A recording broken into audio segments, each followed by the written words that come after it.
Welcome to Nightlight.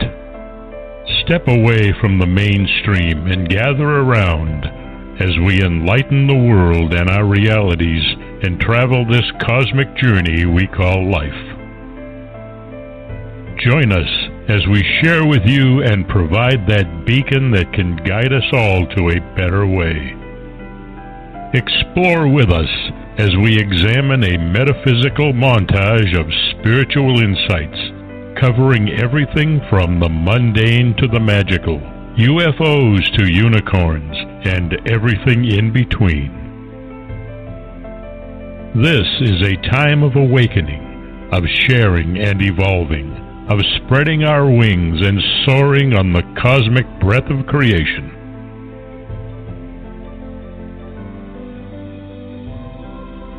Come and join with other light-minded spirits as we weave our lights together to seek understanding, enlightenment, and, with a little luck, some wisdom. This is Nightlight, a reminder that you are never alone. And now, here is your host, the lovely, delightful, insightful, and all-around great gal, Ms. Barbara DeLong.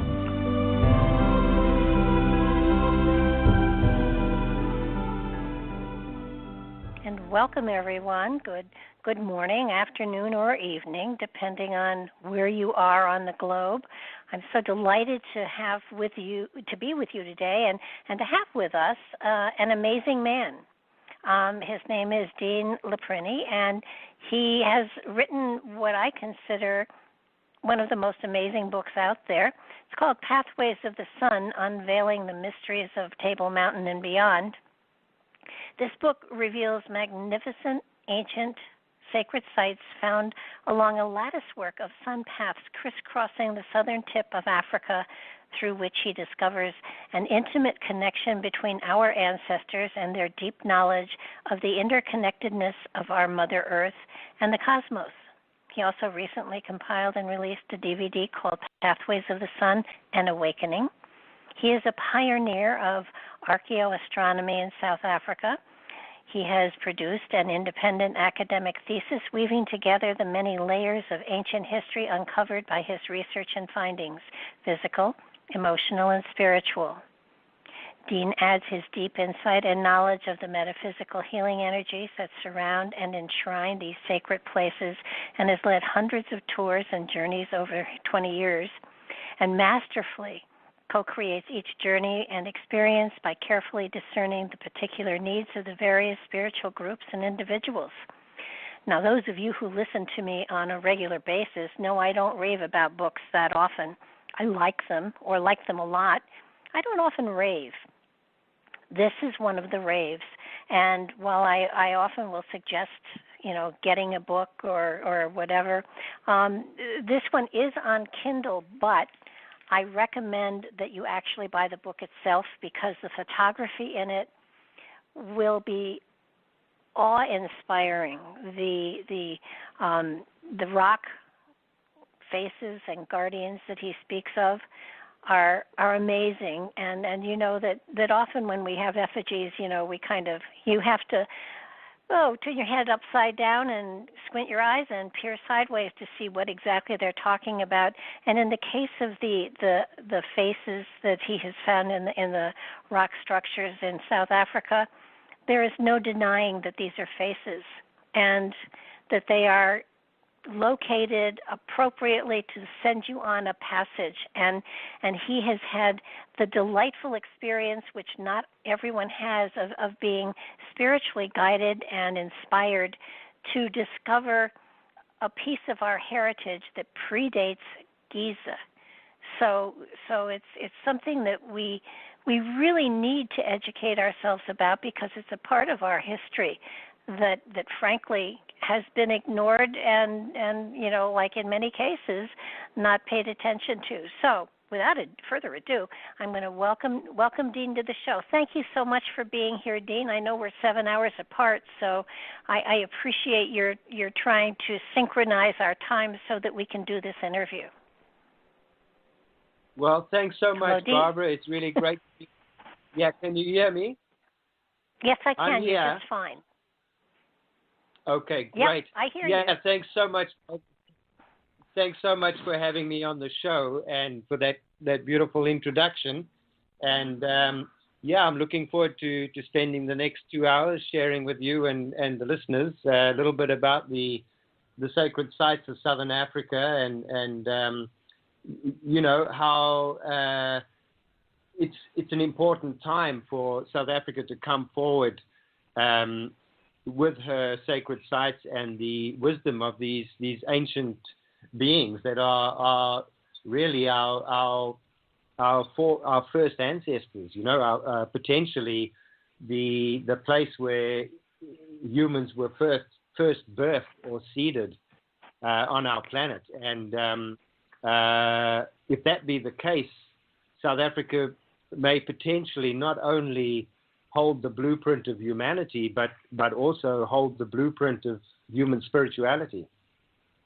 Well, I think the thing that blew me out of the water was, usually when you talk about ancient history, you're sent to either Egypt or South America, and it appears that South Africa has even older structures. And I know in some places you've got in some places there you have cave engravings that go back 70,000 years. Now, why is it that when you talk about antiquity and all of that South Africa isn't the most prominent site in all of the history books? Well, it almost seems like it's some kind of divine timing in the way that if these ancient sites were brought forward, let's say 25 years ago, when essentially I first, I wouldn't say first began, but when I first consciously began connecting with and working with the sacred sites of Southern Africa, if these sites had come forward and been readily in the media, the powers that were in place at that time were the sort of apartheid government regime, and most of these were very staunch fundamentalist Christian based, and they would have seen these structures as what we say in Afrikaans, die duivel se goed, which means this is the devil's work. So the potential of, if this had come forward then, the powers that be would very possibly have destroyed these structures immediately, thinking that it's the devil's work and just blowing them up. So there was a period of time that was necessary for me to continue on my research, to keep it very low key, low profile, until such time as the government bodies changed, which it now has. And now we have a government that is predominantly African. So the timing is right for Africa to embrace this finding now. Well, it's amazing. I mentioned to earlier that your book is one that I feel people should actually buy. It's beautifully done, and the photographs are phenomenal, and especially those of the stone faces. And it isn't something that you have to squint to see the face. It's in your face, a face with often holes through the eyes, so that at certain periods of time in the year, the sun, will shine directly through the eye. And it's staggering that it's important that everyone understand that these edifices are there. How did you begin this journey? I really feel that you were spiritually inspired to start this journey, but that's where I come from. But it feels to me as though at some point in time you were awakened to the knowledge and the need and almost driven to follow these grid works, these pathways, to find the sun grids that are absolutely there and that tell you where the next one is. I mean, it led you on a journey that was so profound. Not everyone is as fortunate as you are to have that kind of inner drive and guidance to find and locate and mark out these grids that are absolutely there. How did this begin?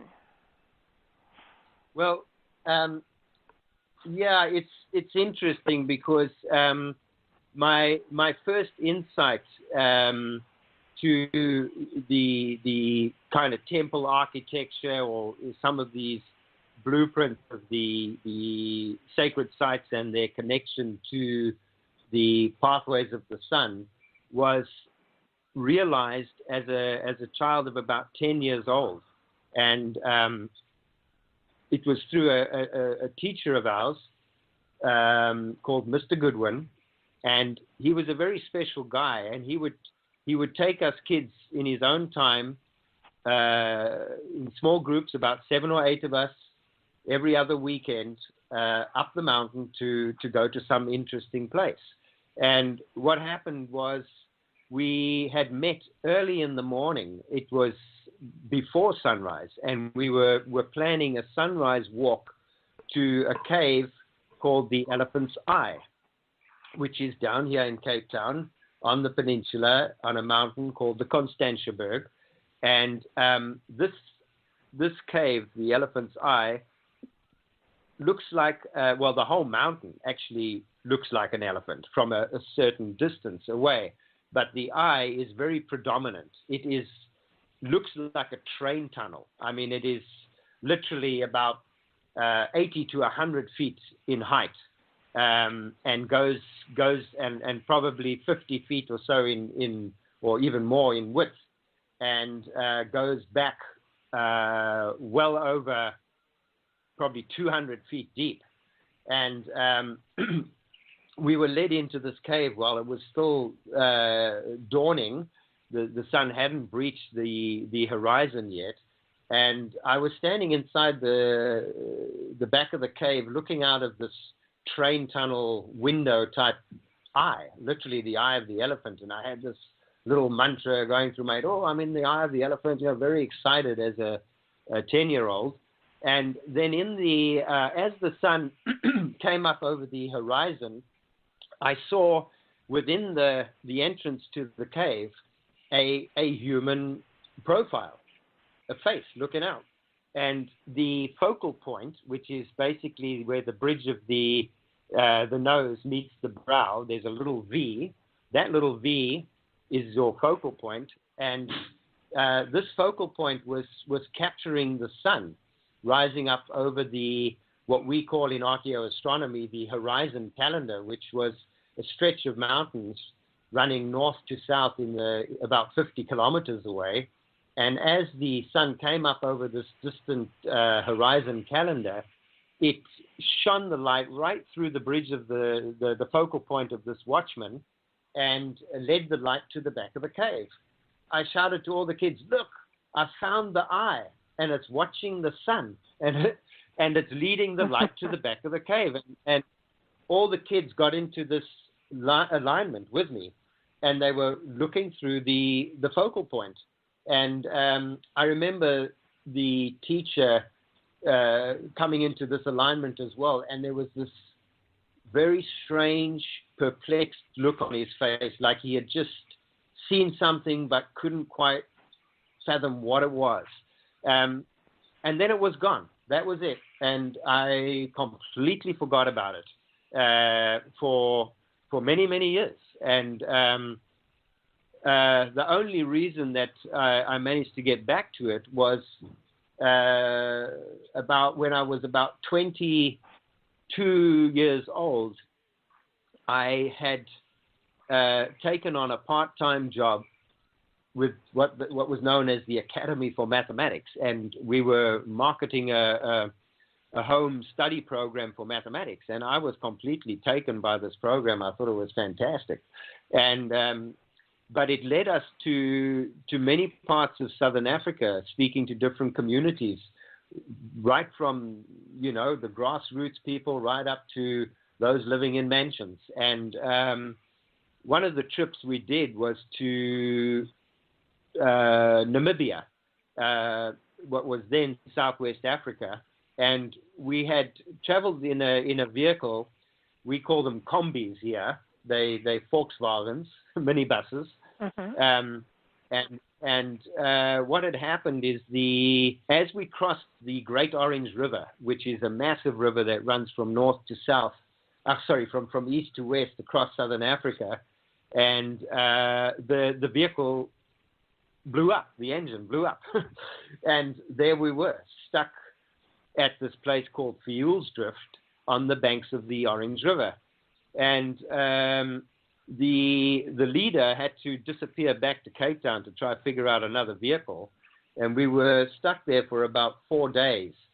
And while walking along the banks of the river, I came across a set of petroglyphs. Now, petroglyphs are basically rock engravings that are made by a hen-pecking action. So a certain stone tool had to be used to create this hen-pecking, dot-to-dot engraving. And this engraving was a massive fresco of the whole area. It showed the river, it showed elephants, various animals. It was a whole story that was being portrayed on this large flat rock. And I was completely transfixed with it. And as I was admiring and engaging with this set of rock engravings, there were rocks all around. I mean, thousands of rocks everywhere. And in the distance, there was one rock that was slightly darker but shining out amongst all the rest. And I walked over and I picked this stone up, and it slipped into my hand. And it was, in fact, the stone tool, or one of the stone tools, that was used to create this hen-pecking action. So the stone actually fits in your hand. It has finger grips. It has a thumb grip. And that night, I sat in meditation with the rock in my hand, and suddenly it was as though the rock was starting to communicate, to share something about the knowledge, the spirit, the wisdom of the rock itself, and the person who had chosen that rock and fashioned it into this tool. And as I was holding it, it was revealed that this was not just some clumsy rock tool. It, in fact, was a precision tool that had been very carefully chosen for its nature. In other words, the actual geology of it. It was cross-bedded, that gave it strength for the downward blow. It had finger grips. It was triangulated and truncated with a rounded, triangulated tip. So when it fitted in your hand, you only had one action that could be performed. And as that struck down, the hen peck, so it's literally like the beak of a hen that would peck the rock and make a dot. Suddenly, my whole understanding of the ancient peoples was taken to another level, that these people were, in fact, highly intelligent beings, and they had insights to the spirit and nature of our earth and of rocks that is just so much deeper than we've been led to believe. Yeah, and I think that there is an arrogance sometimes among us today to think that these were quote unquote primitive people, and it sometimes blows my mind away that we rely on technology so much that we have lost a connection with nature that those earlier people actually had and worked with and were a part of. And so in many ways, their wisdom was so far ahead of where we are today on a consciousness level. Oh yeah, absolutely. You know, they were utilizing far more of their beingness than we are today. And when I say that, I mean all their God-given, creator-given senses were being utilized at a very, very high level. So their sense of smell, their sense of taste and touch, their sense of hearing, their eyesight was completely tuned in to what was going on in the moment, on the surrounding them, and even their gift of intuition was highly acute. So they were, in my mind, living a far more full beingness than we are today, and we have much to learn from them. Oh, absolutely. I know that somewhere I read that there actually is archaeological evidence that area of the country has had a human population for over 2 million years. So that they had a synchronicity with nature, and they lived in harmony with nature as opposed to where we are today. Yeah, it's really fascinating, the seeding of humanity here in Southern Africa. So yeah, from the earliest human beings, going right back into, you know, your equivalent of your Neanderthals, and what we have here is our Mrs. Pless, which is the one that is based on being around about 1.5 to 2 million years old, which was found in Sterkfontein area, which is just outside of Johannesburg. And yeah, it's fascinating to see that even today, there are new findings. In other words, even new Homo sapiens species that are being found, Homo species that are being found. So from my side, I'm very interested to see how this continues to evolve, because we don't actually know how old these structures are. Some of them we do. Yes, the carvings that you spoke about go back 75,000 years. That was found on the southern coast of Southern Africa, near Mossel Bay, a place called Pinnacle. And the other fascinating place is sitting in Botswana, in a place called Tsodilo Hills, which has been known by many people as one of the most sacred sites of the early Bushman people. And on this, which is completely adorned with rock paintings and so on, that also go back hundreds and thousands of years. But there is a cave there that is called the Serpent Cave. And this cave has a 35-foot long python, rock python, that is three-dimensional. It's in a cave where there are paintings, and where the early shamans have actually scraped scales into the serpent to make it more lifelike, and it stands proud. So it's like three-dimensional, and you can. Wow. There is a cave that you walk down the back of the serpent, sort of the back edge of the serpent. You can go right to the back of the serpent, and this is where I was told by one of the great healers and visionaries of Southern Africa, Baba Credo Mutwa, that this is where the shamans would sit. And the whole reason for this is that the python represented the Milky Way. So the python was actually a representation of all the stars and the star beings.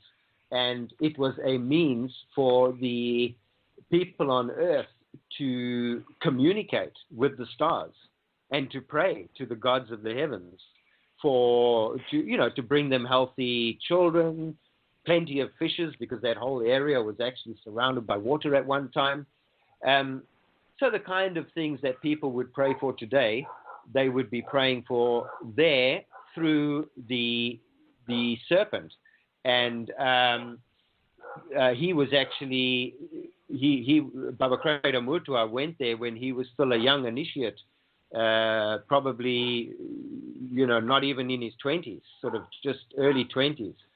And a archaeologist, Sheila Colson, did some research there about 10 years ago, and she dug a hole right there in the cave, right next to the serpent, and she unearthed jasper spearheads that were not used for fighting or hunting. They were used as an offering to the serpent. So again, the red jasper, the red ochre, these are all representations of the menstrual blood of the Earth Mother. So again, it's to support fertility within themselves and, of course, within the land, because it was important that the animals were healthy and that they bore children and had young, so that there would be enough food for everyone. And that has been dated. Those spearheads have been dated, strangely enough, also at 75,000 years. It's fascinating to me that among other things, and I want to get to the stone heads, the guardians, because they're what really blew me out of the water.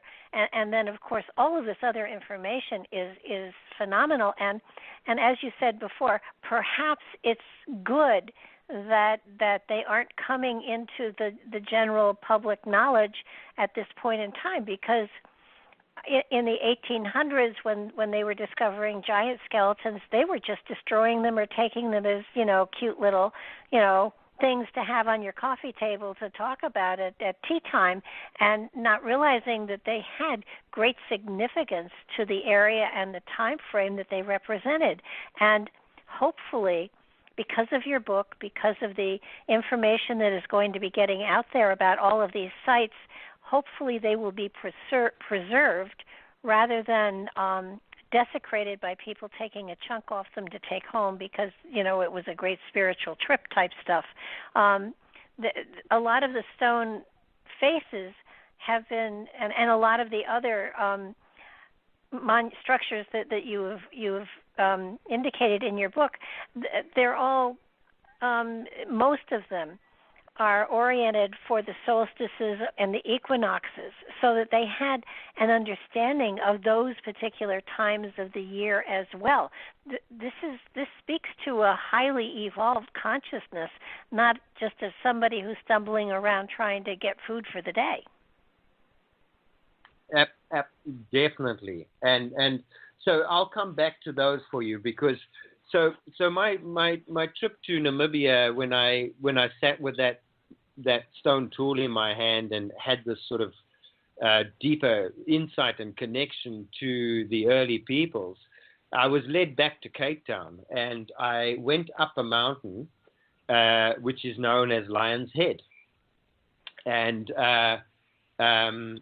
it's a very, very special place. But I was led up there one day with my now brother-in-law, and I was walking up the mountain, and I got to a point where we had to literally push through the bushes, and we entered into this passageway, this granite passageway, and there in the center of the passageway, I looked to my left, to the west, to where the sun would be going down, and there, balanced on top of two other boulders, was a 10-foot gigantic head. I'm talking about completely three-dimensional, with one of the eye sockets clearly seen. So with an eye hole drilled right through the granite, and a tiny one next to it, which would represent your tear duct. And I sat gazing up at this incredible stone being, and I said to my brother-in-law, "This is a Stone Age telescope," was the only words that came to me. And I was completely blown away, and I decided right there and then that on the next full moon, I was going to come up there and see how the moon interacted with this big stone watchman, or stone telescope at that time. And I came back alone on the next full moon. I went into meditation, waiting for the moon to rise, and the moon rose up and moved into the midheaven, and then as it dropped down to the west, in other words, dropping down from the midheaven, the moonlight started to interact with this eye. And as the sun continued its path to the early morning and to the west, the moon came fully in alignment with the eye, and the entire granite head was cast in shadow on the passage, on the opposite passageway wall. And within the shadow, or the shadow of this head, was a golden eye, which was the moonlight coming through the eye. So it was showing that the whole profile had been aligned to a specific direction, that when the sun hit a particular direction, which happens to be due west, exactly. So if you're looking at my book and you're looking at that profile and you're looking through the eye, you are looking exactly due west. And I was just completely blown away. That night, I was led around that entire area, working what I talk about, the step pyramidal format, which is really a natural step pyramidal layout of Lion's Head. And on each of these steps, I was led to different marker stones. And after my experience that night, I came down the mountain. I immediately got a map of Lion's Head, and I blew it up as big as I could, and I drew my first. I found exactly the spot where I was, and I drew my first east-west line across the page. And as it cut through the eye of this watchman and continued to the east, it cut through the South African Astronomical Observatory. In other words, through the telescopes of the Astronomical Observatory. And suddenly I thought, I had called this a Stone Age telescope. And suddenly this Stone Age telescope is directly in alignment with a modern day telescope. Something's up. And that was my next port of call. I went straight to the observatory and I said, look, I found this stone structure with this eye hole, and it's watching the sun, and it cuts straight through here. And they said to me, oh, you know what, you're dealing with archaeoastronomy. And I got chatting to them, and I said, yeah, but how can I work with this? And they said, well, here's some formulas. And they gave me all these like really complicated formulas to plot the movements of the sun and the moon through the year, different heights of the mountain. And I went through these massive calculations, cos 10 and all this stuff. And then I would go back and I check them, and they were correct, amazingly. And then, but in the same breath, handed me a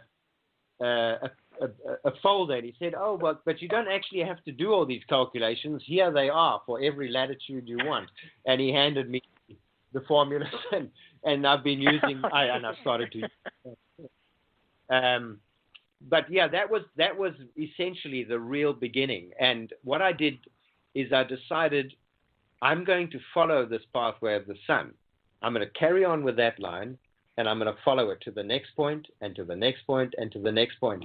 And essentially, that's what I did. I resigned my job. I got on my little motorbike with my backpack, and I told my parents, I'm off to follow the pathway of the sun. And of course, they knew I was pretty nuts anyway. So they agreed, and off I went. And I had my map, and I had my binoculars, and a compass, and a pot and a pan, and I took off following the pathway of the sun, and I was led from one point to the next. And every single time I would be led up the mountain, I would walk into one of these sites, and strangely enough, exact same formula would be working out. Whether it was through the eyes of one of these watchmen, or whether it was one of these geometric marker stones that showed clear placement, the alignments and the mathematical formula just kept repeating itself, no matter what the rock type. So it was not a weathering pattern. No, and I want to reiterate what I said earlier. These are not faces you have to squint at to make them be a face. These are faces. These are right.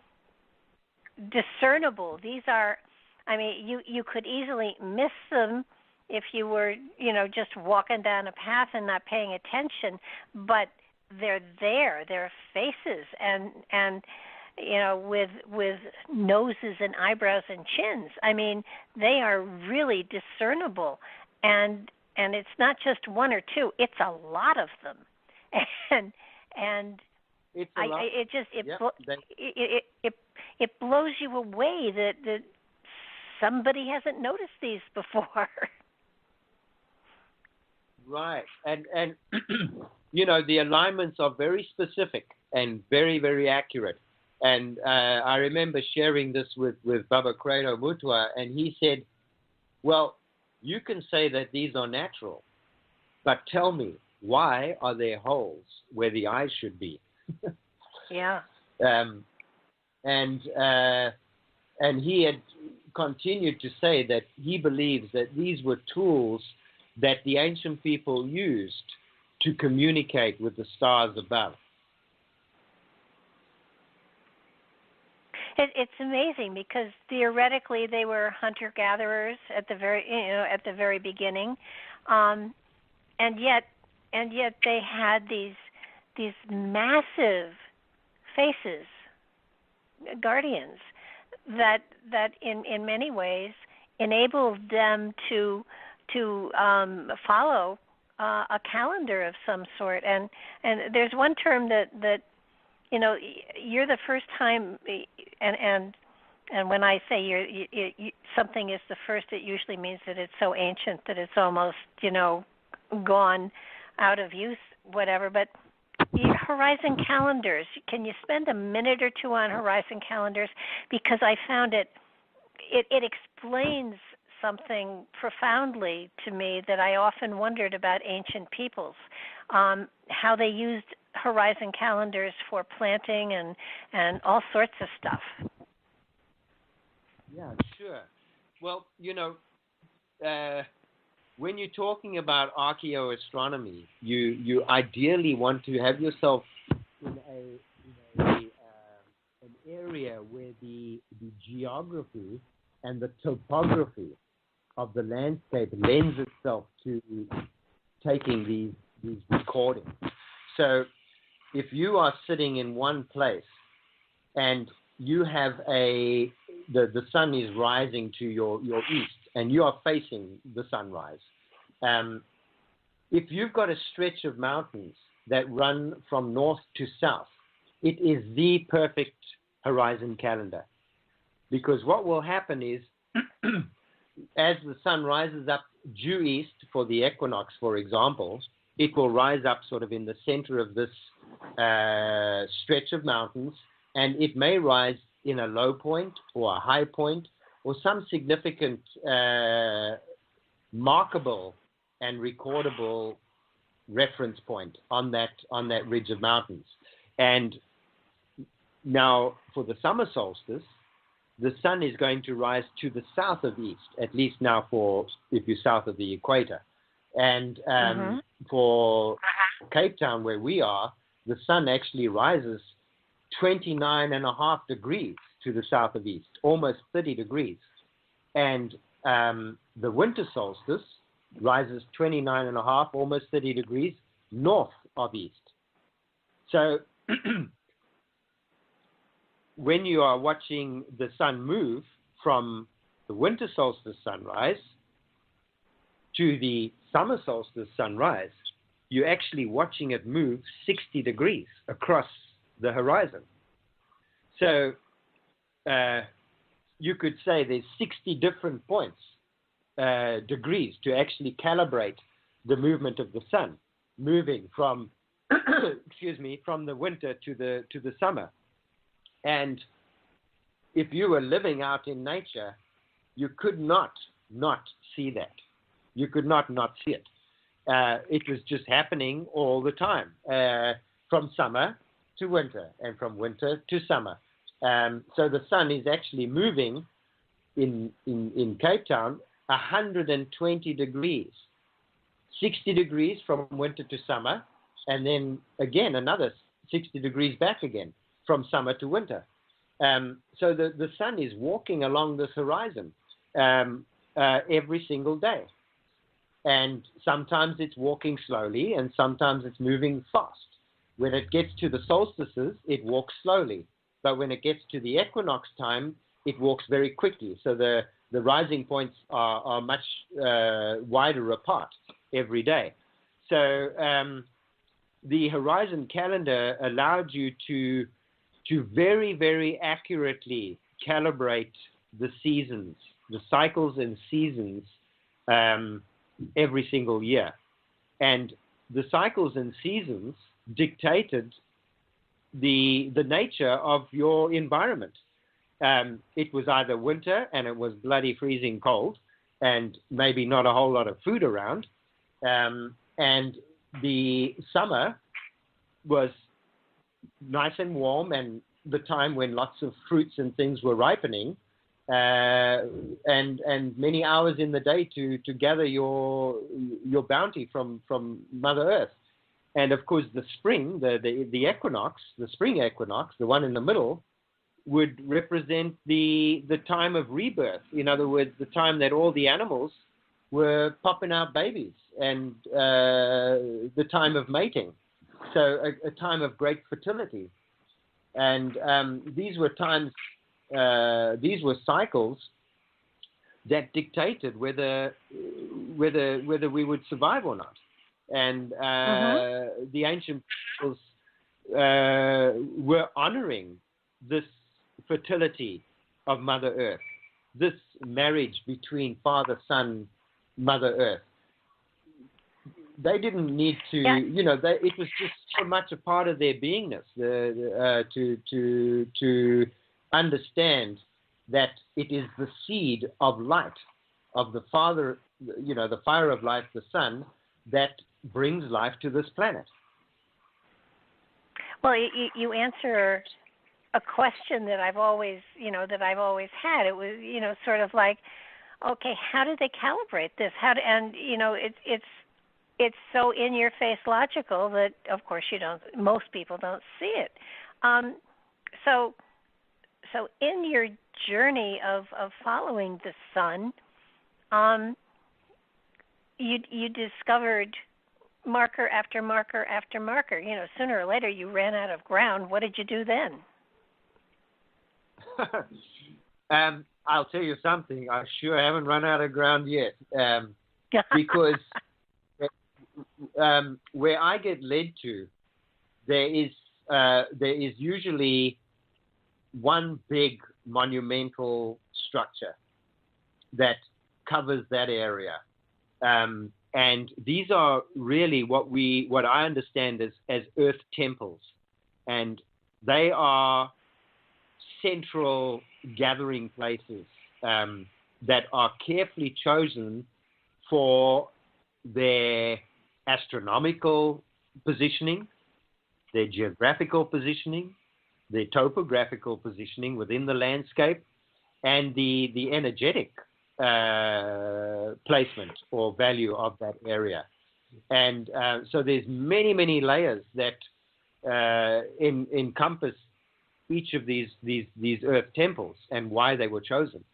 But the alignment to the fire of life, the sun, was one of the key reasonings for focusing their energy and their attention on that particular site. And but the pathways of the sun radiate out both to the sunrise and to the sunset and to the high noon sun. And these pathways spread right across the country. So they are leading you from one site to the next site. And within each site that you walk into, there is this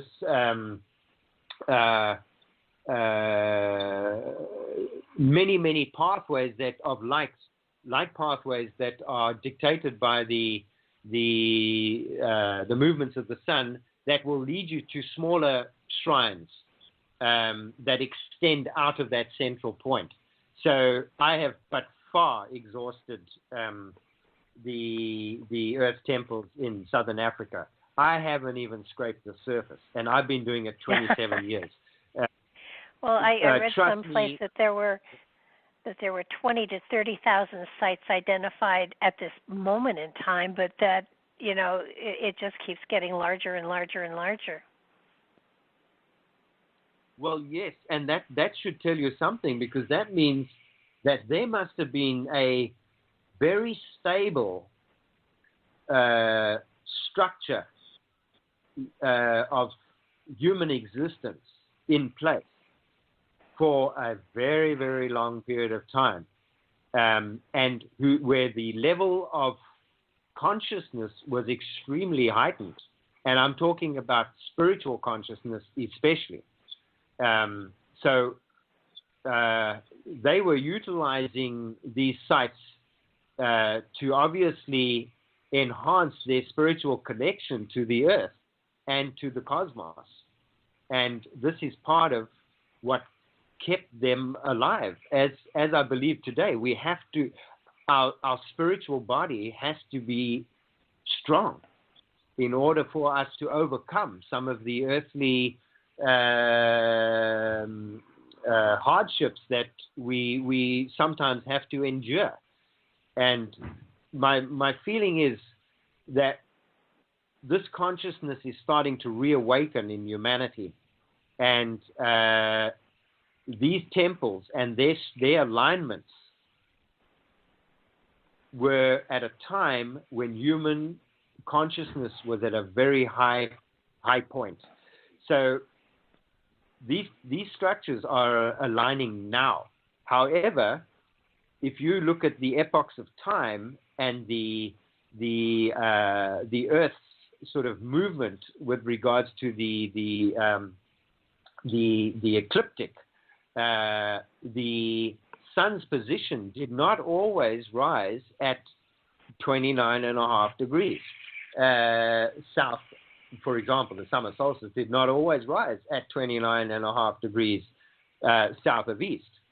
But the fact that these things are lining up now means that it must have been at a cycle that they were aligning to this point. And what's fascinating is that the obliquity of the ecliptic cycle, and I'm not. This is just a big word. Don't worry about it. It's just like the tilt of the Earth's axis is directly responsible for how much light and shadow hits the Earth, and therefore it impacts on the Earth and the nature that is on the Earth. And hence we have these epochs of time that bring on ice ages and droughts and rises in sea levels that span way back. And in South Africa, it's being one of the birthplaces means that these human beings actually existed through these great epochs of time, through these great earth changes, through these ice ages in particular. And trust me, you only have to live through one ice age, and you will be bowing down to the sun.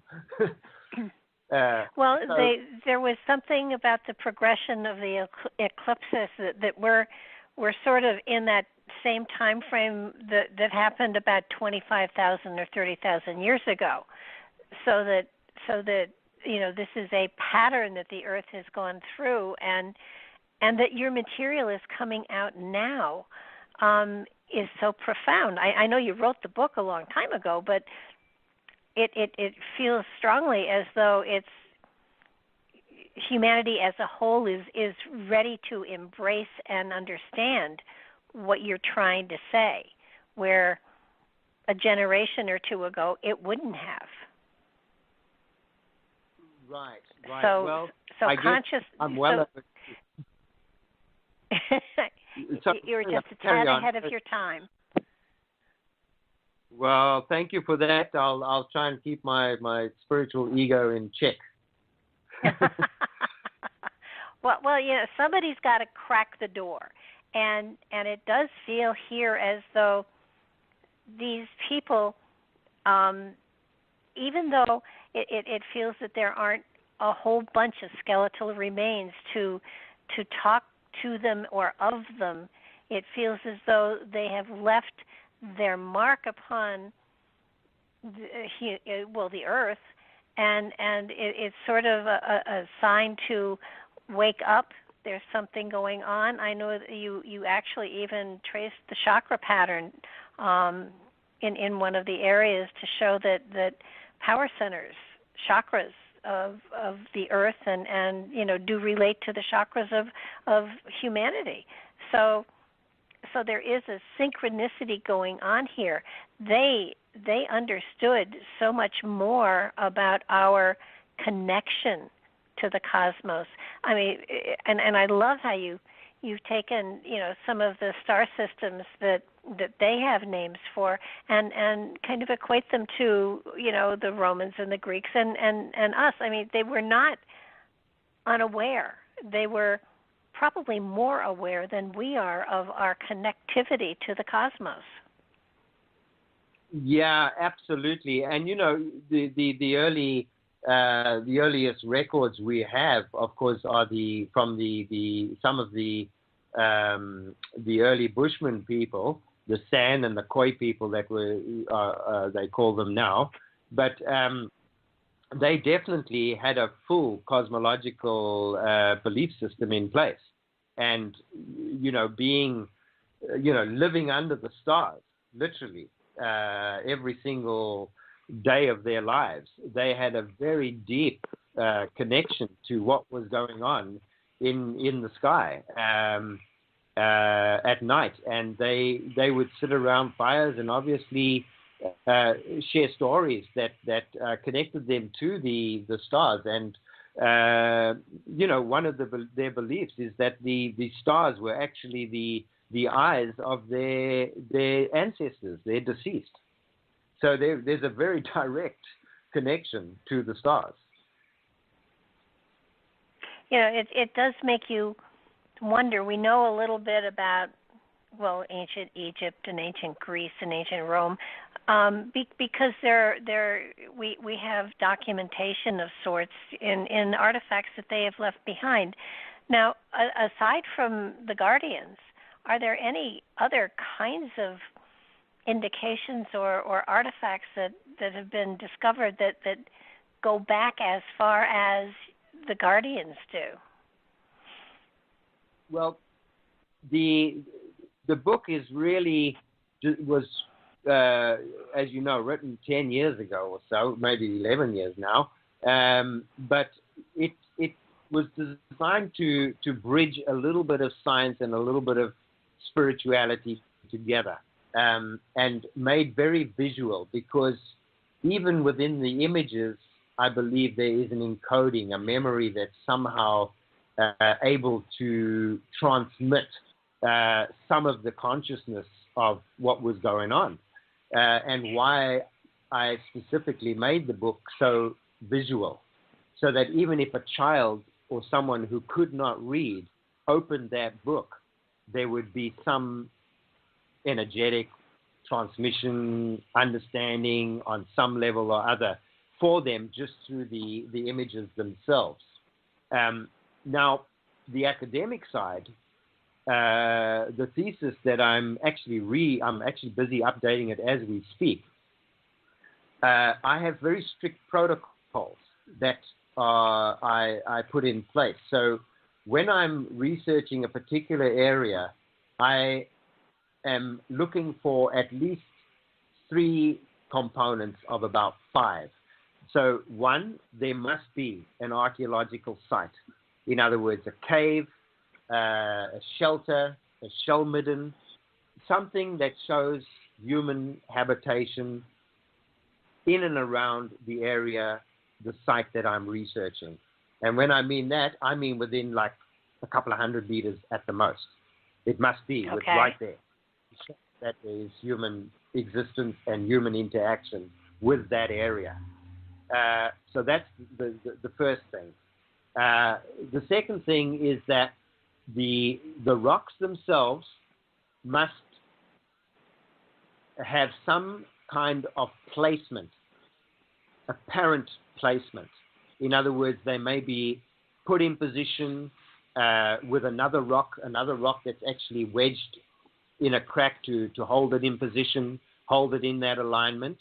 The next thing is that it could hold a specific geometry, a sacred geometry that we know, be it in some of them there you can see there's a perfect equilateral triangle, for example, with a rectangular hole right through the center, wedged in a crack on a flat plateau. These are signs that these rocks have been potentially placed in position. So there must be potential placement in physical placement in as part of the protocols of the research. The next thing is that it must show some astronomical alignment. In other words, to cardinal alignments to the summer solstice, the winter solstice, the equinox, or the midheaven. So there must be clearly an astronomical alignment of that particular site, that particular rock. Where am I? What else? So these are just a few of the protocols that are in place. If someone goes to the sacredsites.co.za website, I have a poster presentation there in the research section. It's a massive A1 poster presentation. You can kind of zoom into that and scroll around and have a look at it. And you will see some of the protocols that I have in place for researching and showing what you're saying now. Where is the human interaction here? So those protocols, there must be at least 3 of them that come together for me to include it in my academic research. Oh, the other one is that it must also be topographically in a significant position. So what I mean by that is within the landscape. We're talking about the horizon calendar. So where does the sun hit first when it comes through the horizon calendar in that particular low point? Where does it hit? So the topographical positioning of the rock is very significant. So we can add topographical and geographical positioning into those same protocols. In other words, it's not haphazard. It's not just lying there, in any random place. It's there because when the sun comes up over that horizon 50 kilometers away, and it's in the low point, which means we get to see it first before anyone else. When that torch beam of light shoots across, where it first hits is significant. Let me ask you something. In a lot of places, at least here in New England where I am, most of the stone work stone effigies or whatever, are out of granite with some quartz in them. In other places in the world, of course, there's a different composition of the rock. What is the most common rock composition there that these structures, these guardians, these signal points, what kind of rock are they made out of? It will be in whatever rock type is in the area. So if we're talking about Capetown and Table Mountain, we are talking about, so that big granite skull that I mentioned, I came back to after my trip from Namibia, that is granite, and that is made of quartzite, silica, mica, all these very interesting ingredients that in the early days they made transistor radios from. So yes, I believe that these rocks actually are capable of holding memory. And the granite bedrock is known by the African people as the bones of Mother Earth. And from my side, when I work with the energetic flows through the earth, when I talk about the song lines or the song of the earth, the granite bedrock, the bones of the earth, are these crystal grids that carry the song of the earth across the planet.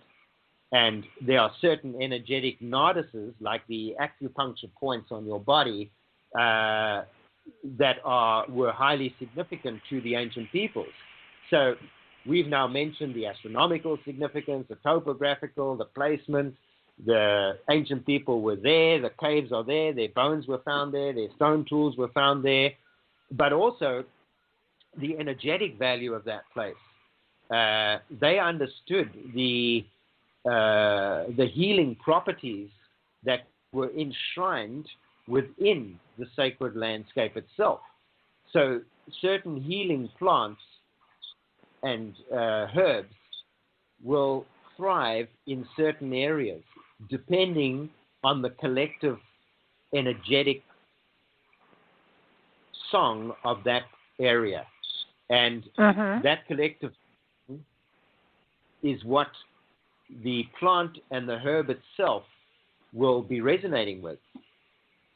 So depending on carry on. You're talking about the song of the earth, and it's interesting because the vortexes that have been found in different places around the globe, it feels like it's also, are you familiar with solfeggio frequency music? Yes. Because it feels like there is a frequency that is in a lot of these places that enhances a person's ability to tune into themselves and then the cosmos. That it feels like they have identified those places where the frequencies were the highest, and because they were drawn to them because of those frequencies, those energies, those vortexes, you can call them lots of different things, but they seem to all be the same, that they were drawn to those areas for a sense of communication with self and the cosmos. Does that make sense? Completely. So we spoke earlier about the granite skull, the eye, and it was a means to communicate with the stars above. That was given by Baba Credo, who is a great visionary. I mean, he's a writer of African cosmology and a great visionary and healer himself. And he's now, 94 years old, so he's a wise old man. And he was just confirming exactly what you're saying and exactly what I've been experiencing within the sites themselves. So on your clip here, you see a pyramid with the all-seeing eye rock. That rock is a 70-foot pyramid rock, which has an eye hole right through the apex. And if you hold up the pyramid with the all-seeing eye on your dollar bill, you'll see that it is almost exactly the same. And what is that pyramid with the all-seeing eye symbol being used for today? It's a Freemason symbol, but it's also a symbol power. It's it represents the masculine and on the fire element. And that particular pyramid with the all-seeing eye, as you see the sun coming through there, is aligned to the solar, the summer solstice. The sun, when it is at its most powerful point of the year, the longest day of the year, the day of great light. And the upward pointing pyramid is solar. It is a fire symbol. And the fact that this symbol is here aligning to the summer solstice shows me that the ancient peoples had a very deep understanding of sacred geometry and its connection to not only to the cosmos but also to the elemental energies, the symbol of fire.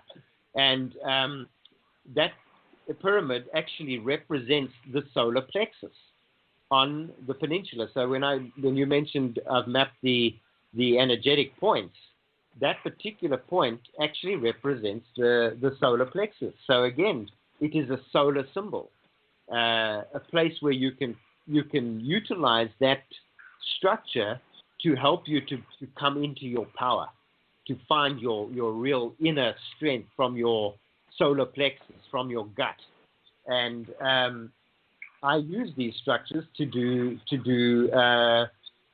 healing work with groups, and we actually go there, and that whole pyramid is actually made from quartzitic sandstone, which has been metamorphosed, which means the sedimentary rock, through heat and pressure, have melted the sandstone grains together and fused them into crystal. So we are looking not only at a pyramid 70 feet tall, we're looking at a pyramid that is almost pure quartz crystal in its molecular structure. And this pyramid is pointing straight up into the midheaven. In fact, it's been cantilevered. It's not even resting on its butt. It's been cantilevered. It has a fulcrum point where it's resting on its solar plexus. And it is pointed, cantilevered at exactly 45 degrees and points straight into the midheaven. And 45 degrees is the exact central point between the horizon and the midheaven. So the ancient peoples were definitely, I feel, and I'm thinking, how do I feel it? It's because I'm remembering on some cellular level this piece of my ancient beingness that is now starting to reawaken and enhance my connection to Mother Earth, Father Sky. And it acts an antenna. It sends out signal and it receives signal. Well, it's so profound that I think one of the things that has always bothered me about a lot of ritualistic everything is that, so much is required and there's so many steps and there are so many thises and that's. And the reality is it's easy if you embrace the oneness we have and allow energy to flow. There isn't so much the ritualistic material that you have to go through. You have to just become one with this energy, and that enables you to make the connection within yourself to the cosmos. And it feels as though those people were not, and the word primitive doesn't feel right, but those early people, those people that were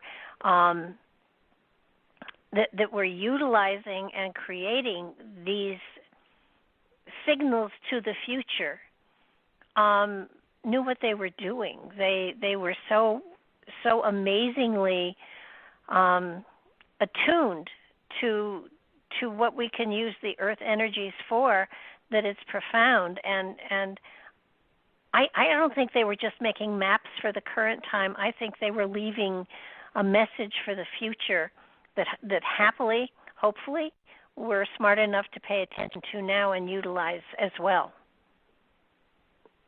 I absolutely, I can agree with that. So you mentioned something, and that is attunement. And when I work with these structures, sound is a very important component.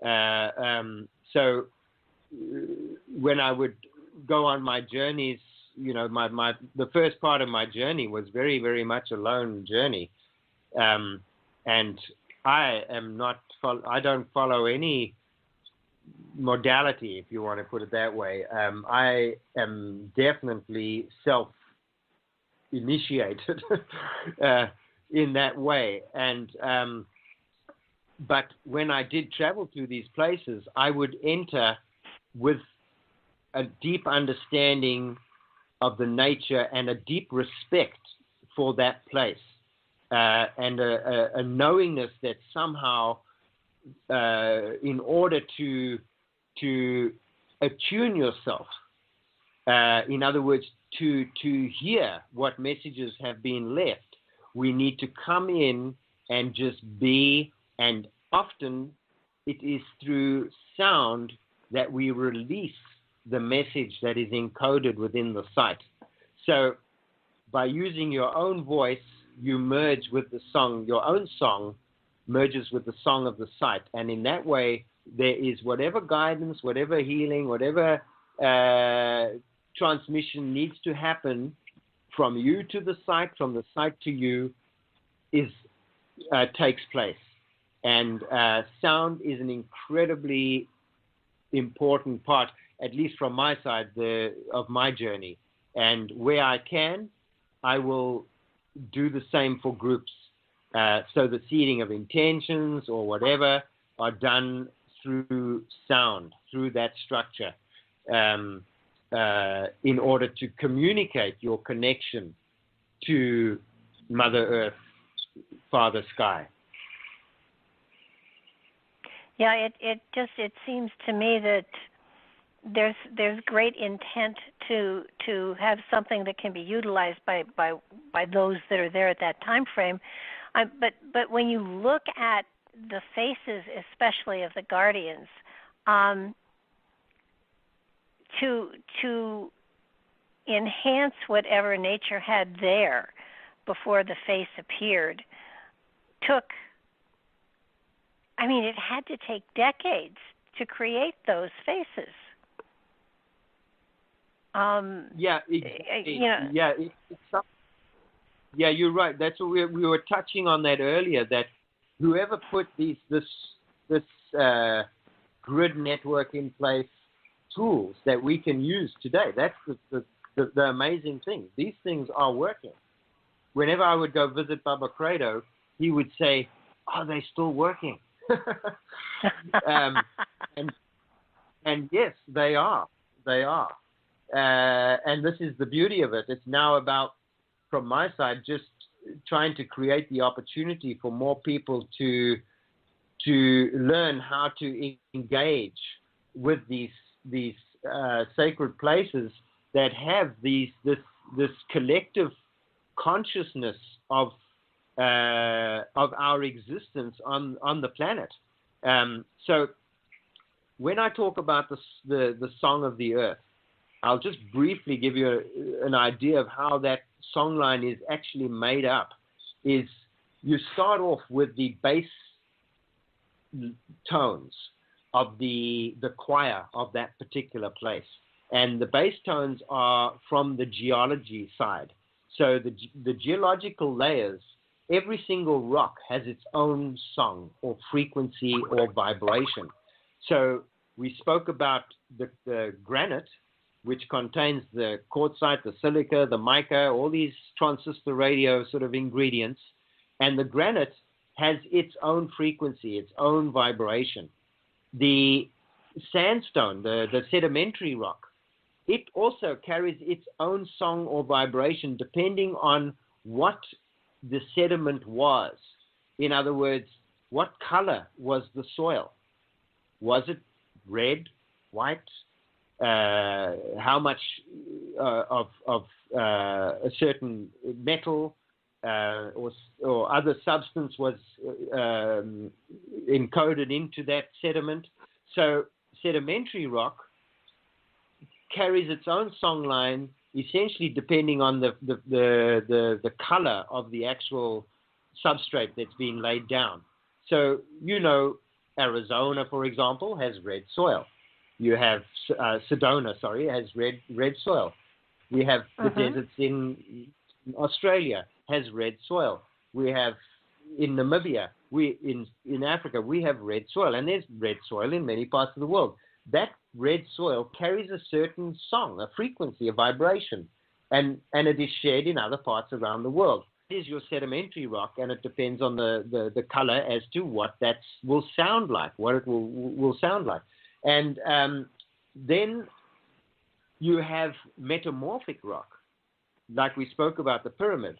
This is where layers of sedimentary rock that carry a certain song or frequency, when they are heated and they melt together, they become crystal. And that frequency then changes from the sedimentary frequency to a slightly higher frequency, which is the crystal form of that, but it is slightly different. So these are now the Earth geological song lines that or overtones of the collective choir, or the undertones of the collective choir. And the geometry, the sacred geometry of the landscape will then also influence that song that's coming out of that area. So if you have an area that is, for example, a valley, it will hold the sound in a certain way that is resonating out of it. If you have a mountain that is like a pyramid, it's going to influence the collective song in a different way.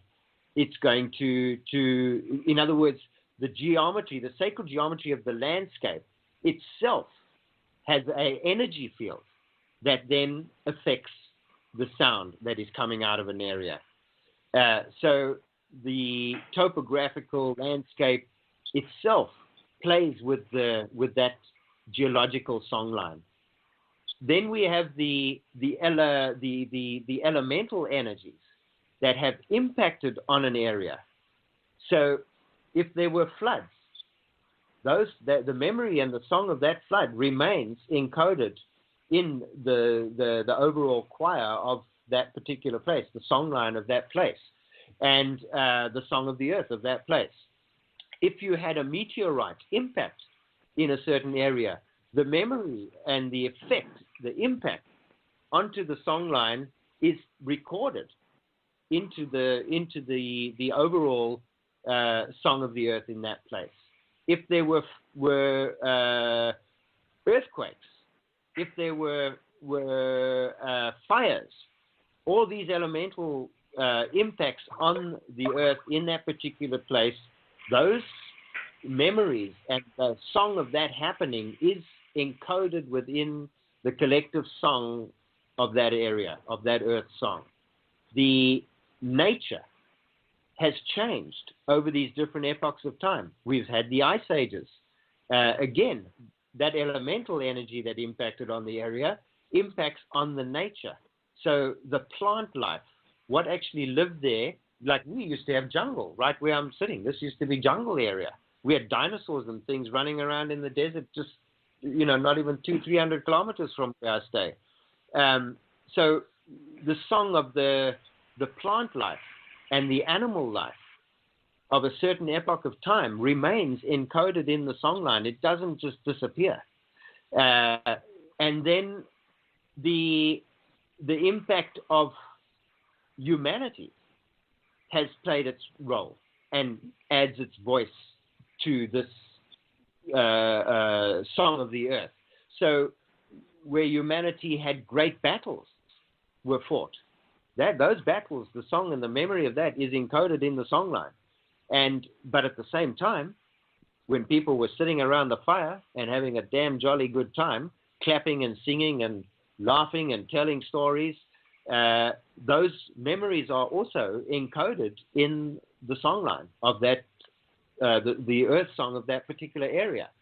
And in the moment, the stars, the actual astronomical happenings in any given moment are adding their voice to the choir, this earth choir in that particular place. And of course, we all are still adding to that song every single day. So whenever we go into a place, into a sacred place, or any place, we are adding our voice into the collective earth choir, the earth song of that particular place, which is part of the greater universal choir. And frankly, we all at this point need to learn how to, tune in a little bit better. We all need a little bit of fine tuning with regards to how we share our own gift or our own song with this universal choir. How was that? Profound. Did you Very profound. I think that one of the most important things that you do talk of the song of the earth, and most of us don't listen, don't take the time to listen to the wind or feel the energy of the earth anymore. Most people are so caught up in the technology of the day that they don't remember that they came from a source that was nature. So that what you're doing and the work that you're doing and the information you're putting out there is so important, because if we lose our connection with the earth, we lose our connection in many ways to the source of all creation. So it's important to reconnect, and that doesn't mean, we have to be Walden-ish and, simplify, although that's a good idea. But when I look at the guardians, when I look at the other indicators of a pathway of energy, are there ley lines there that go along with the energetics of these different structures that you're identifying? Are there other connectednesses that are there? It just feels as though South Africa may well be a missing piece to an amazing puzzle that a lot of people have been waiting for. Well, I feel that I do. I feel that very much, and I would love to obviously encourage other researchers that are in this field that will bring their own gift, their own expertise that will help to bring this knowledge and wisdom to humanity at this time that I believe is very much needed. So the song lines that I speak about are part of the earth song, and the sacred sites, these earth temples, are positioned usually where there is a crescendo, some kind of where two songs just somehow come together and they just wow, it's like an amazing overtone that just suddenly gets hit, and from that energetic point, we find often great life force energy is exuding from that place. So within and around those areas, we will often find many amazing, like, healing plants. You may even find incredible growth, like trees that will just be growing like hundreds of feet tall, where these energetic crossovers are. And these are like the chakra points that I positioned on the map, and also where we find the energy being seeded into the nature that surrounds the area through the healing plants and so on. So we can come into an area and engage with these places and have profound experiences within them. And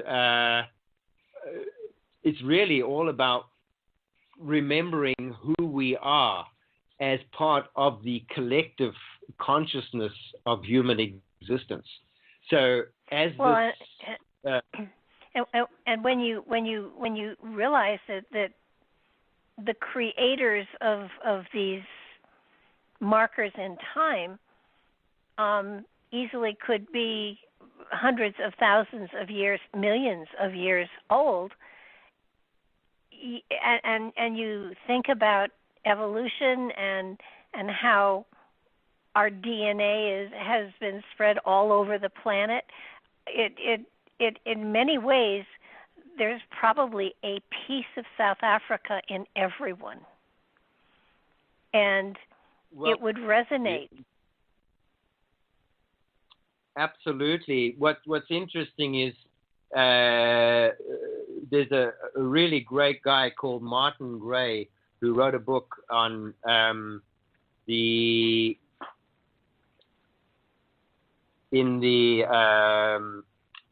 called Sacred. He has a site called sacredsites.com, and he wrote an incredible book called Places of Peace and Power. And he has traveled all over the world, also over many, many years, photographing sacred sites all over the world. And he came to South Africa about 2 years ago. And what I was seeing is that he had been everywhere.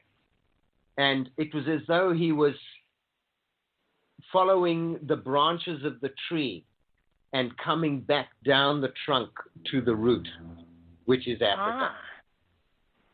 And genetically, of course, I mean, you know, they're already saying that we all have encoded in our DNA parts of the ancient Africans, the San Bushman people.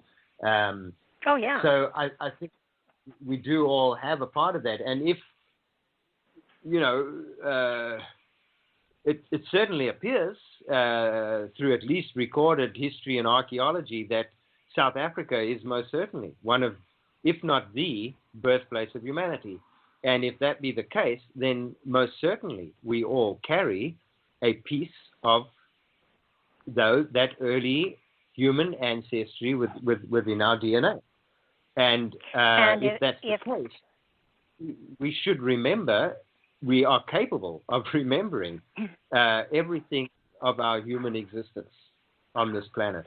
Well, yeah, and it would seem that bringing awareness of these sites and these peoples and these energies in a way is calling us home to remember that we are all part of one family, one source.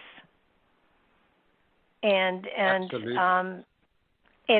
I think humanity as a whole is waking up to a consciousness that will lead them eventually, some longer than others, but eventually to the fact that we do come from the same source. And if that's the case, then if we can reconnect to the song of the earth, the melody of creation, then we can actually rise above a lot of the conflict and conflagration that is going on today, and bring us back more in tune and harmony with the nature of which we are a part.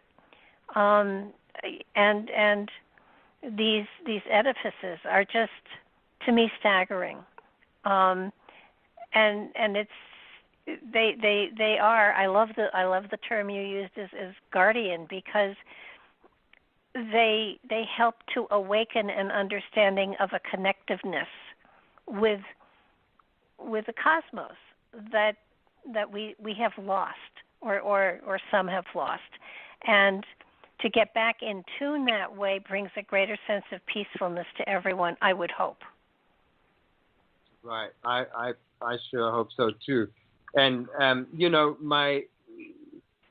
the other work that I'm involved with is with the Sacred Site Foundation that I created in 2012, and this is a non-profit organization that's designed to help reintroduce the indigenous descendants of these early people that have now been scattered to the wind. And because sadly what happened is that in the mid-1700s, 70% of the entire San, Bushman, and Khoisan indigenous peoples of southern Africa were decimated by smallpox in 6 months.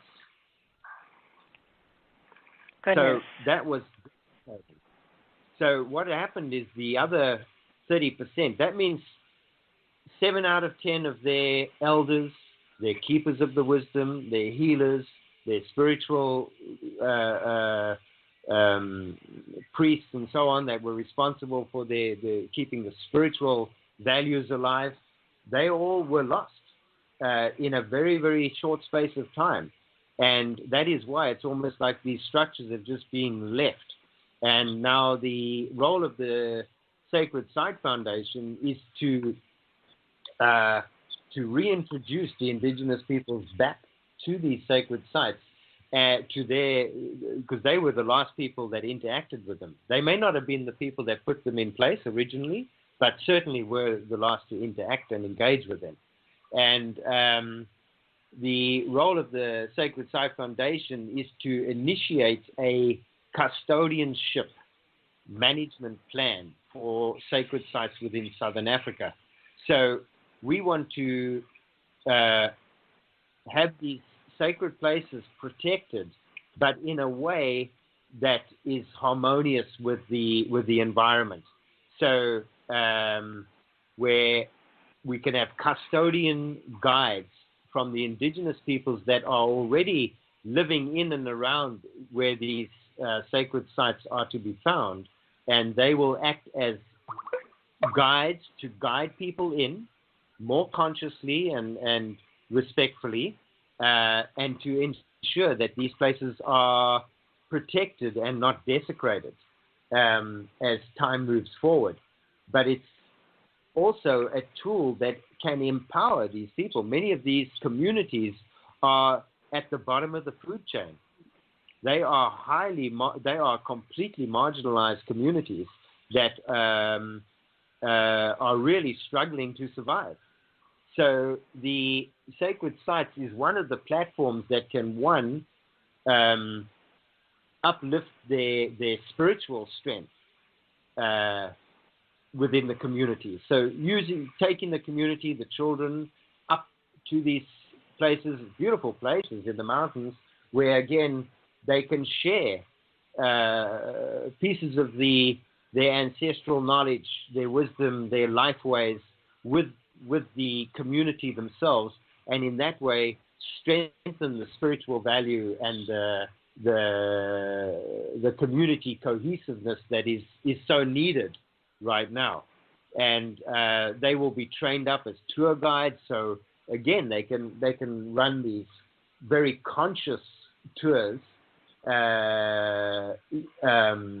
for people that are visiting Southern Africa. So South Africa is tourism is one of the most important things, but these communities are being completely marginalized, and these places are are not accessible to most people. So we want to see as many people being given the support to act as custodianship guides, to protect the sites, to share their knowledge, and to create jobs in cultural and heritage tourism within South Africa.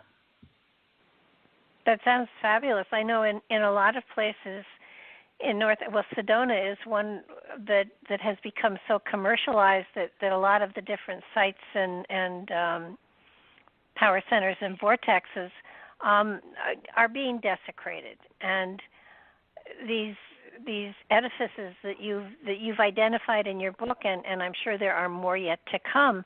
I would hate to see them so commercialized that they lose their meaning and their impact and their influence. But you know something, when you stop to think about it, they have survived through time and through times of, horrible stuff going on with humanity, and they're still there. So it would seem to me that no matter what happens, they will persevere. I just, they have such an amazing feel to them, even just in the pictures in your book. And I want to reiterate, get the book, people, because the pictures show you how profound these faces are, and not only the faces, but the rocks, the pyramids. You don't appreciate the mastery of them and the magnificence of them by just reading the book. You really need to, by just reading it on Kindle, you need to actually see the pictures in the book, because it shows you just how phenomenal these structures are, and by seeing how phenomenal they are, you realize that here was a culture millions of years old, most probably, that was leaving a signal and wisdom and information to decades and centuries and years to come, and to ignore them and to just say, isn't that amazing? Look, it's a face. You have to understand what that face means. Where is it focusing? What's it focusing on? What is the energy connected to it? And how can you, as a person standing there, feel the energy and have it help to awaken within you an understanding of a deeper meaning if you give it time.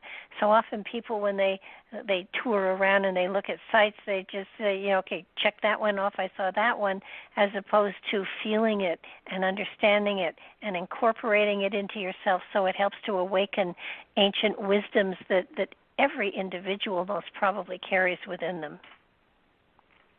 Yeah, absolutely. You're dead right, Barbara. And yeah, that is very much a part of my vision, is to create and help train conscious sacred site custodians and guides for South Africa, so that we can lead intimate groups regularly into these places that allow for each person to visit the place under the banner of the Sacred Sites Foundation, where the custodianship guides and the custodianship management plan is very, very consciously set up.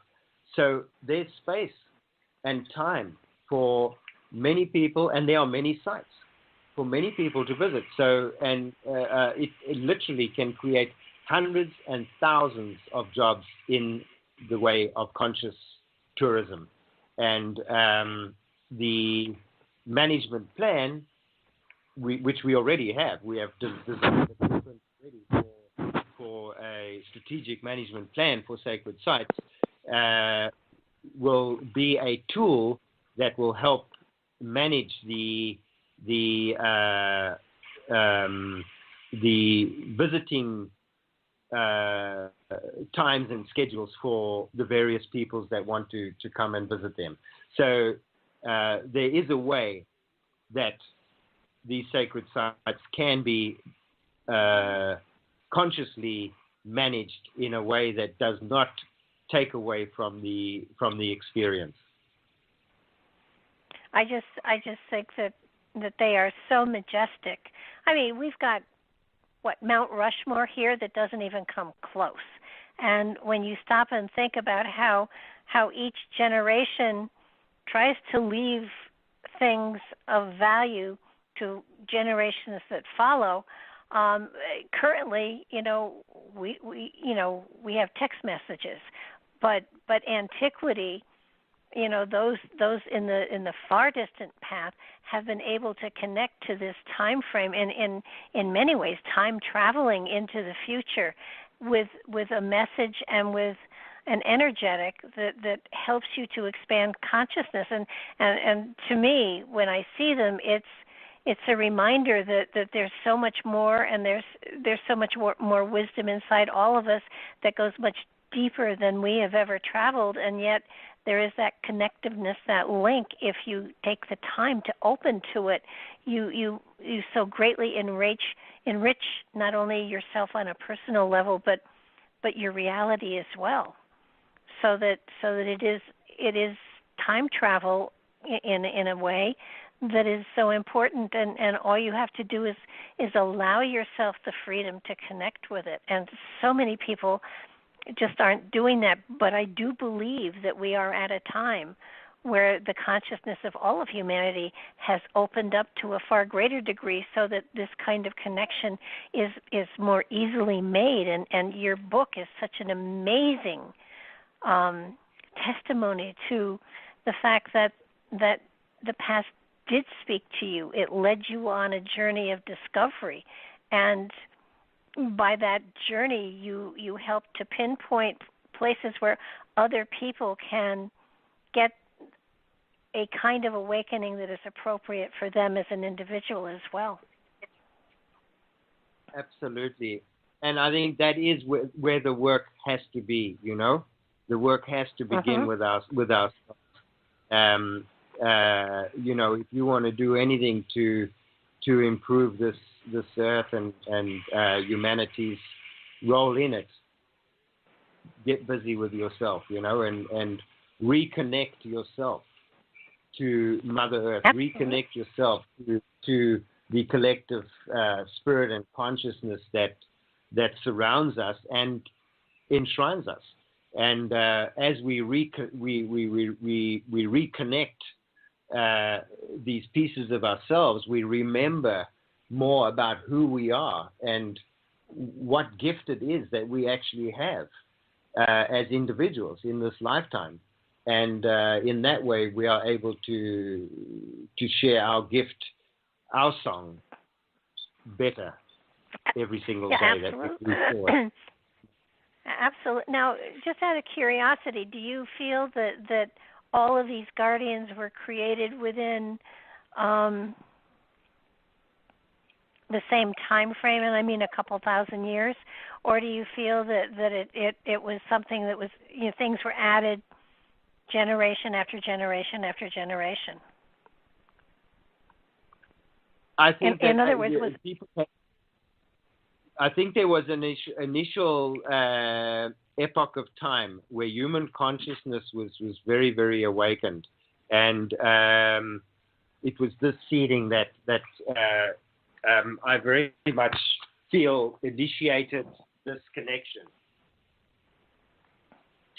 Yeah, can you imagine being in a time frame like that, saying, okay, we want to create a face that is going to direct people towards a time frame when Earth energy is at a certain point, and we want to make sure that it is something that will sustain itself through time itself, and in many ways be an antenna to generate energy for anyone who comes into this place.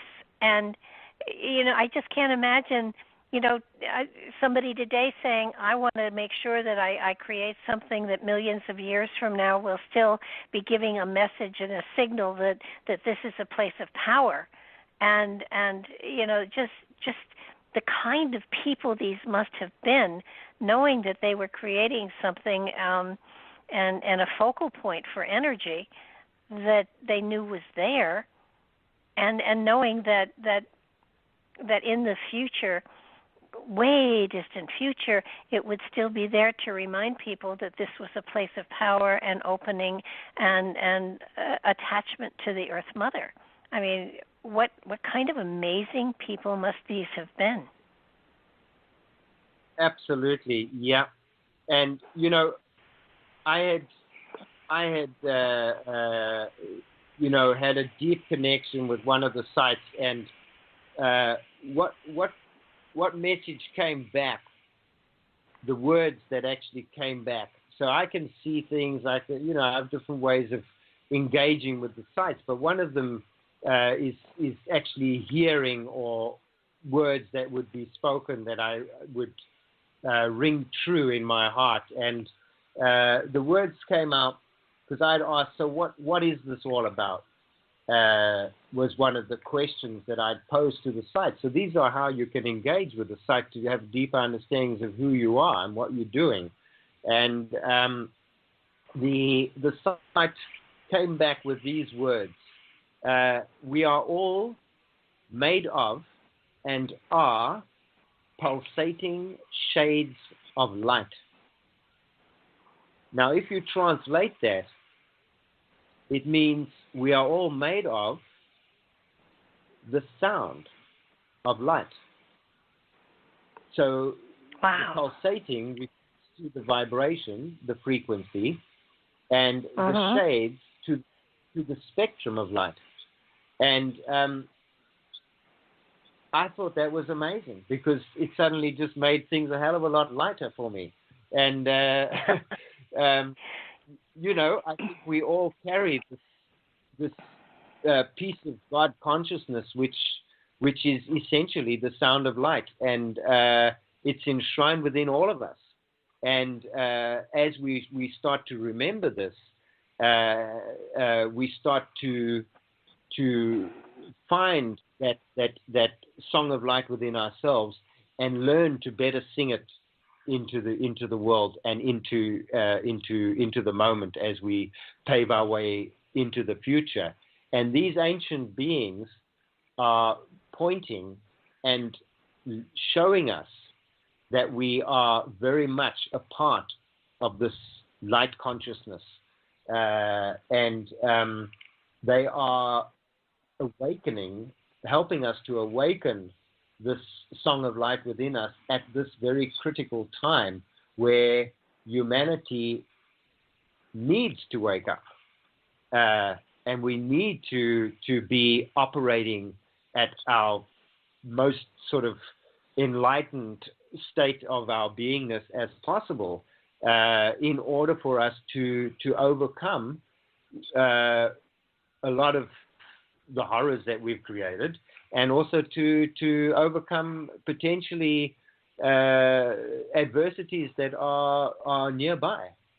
And the ancient peoples have lived through these cycles and oscillations of human consciousness and the ebb and flow of our Mother Earth, and the changes, sometimes catastrophic changes that happen. But somehow we have survived. And these ancient beings have left these monuments there to help guide us. Well, I think in many ways, too, while we all have that energy within us, that's what makes us who we are, these sites provide a jump start that helps us to connect to that source. 'Cause we all have it, but we all don't connect to it. And these sites seems to be places where you can go, you can sit, you can open yourself and get a jump start on that connection to that source within you. I don't see how anyone could go to these sites and not be touched and have an opening of some sort within themselves. It's like they're battery connectors, and you sit and you plug in, and suddenly there is a flow of energy within you that you didn't know was there, but once you have it, it continues.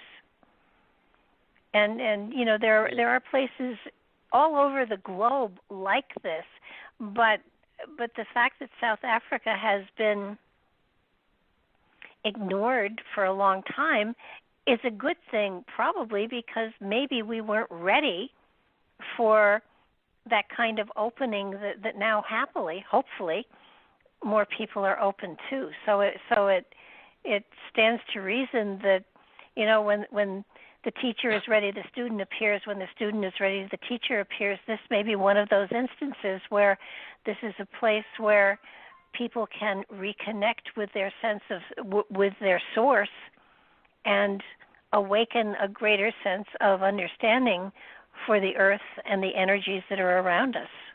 It's very profound, and I'm just so delighted that your book is coming into a greater part of the population. I certainly am. I put it up on my website as far as the books that I recommend, because it is an awakening in itself. And once you understand that awakening is there, and much as going there is really the best way to tune into it and experience it. Some of us just can't afford that kind of trip, but you, once you know where it is, you can astrally travel to it in your dream state. Once you have the knowledge that it exists, you can connect to it in dream state and get that jolt of energy that gives you a greater awareness. Your book is magical, and the cause you have is profound. I want to get your website out there. It's www.sacredsites with an S, tours.co.za, right?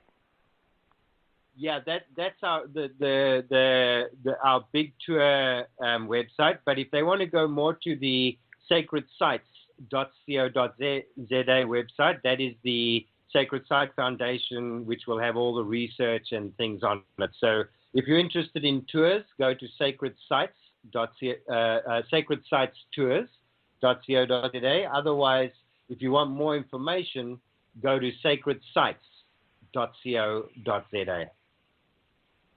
Okay, and the name of the book is Pathways of the Sun, Unveiling the Mysteries of Table Mountain and Beyond. And again, get the hardcover book.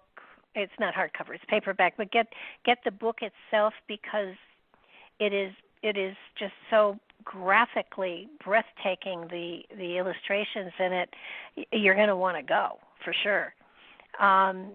I mean, the photographs are just phenomenal. You've brought an amazing awareness to a population in the world that is hungry for information like this, and it's just so exciting that you're there, that you took the journey you took, that you chronicled it in book form, and that you're putting the information out there, because so many of these sites are suddenly coming into the public purview, so to speak, the Bosnian pyramids for one, but these even older, a sense of great antiquity here and connection to the earth and in turn to the cosmos, a return to source in many ways is just such a wonderful celebration of the fact that there's hope out there for all of us.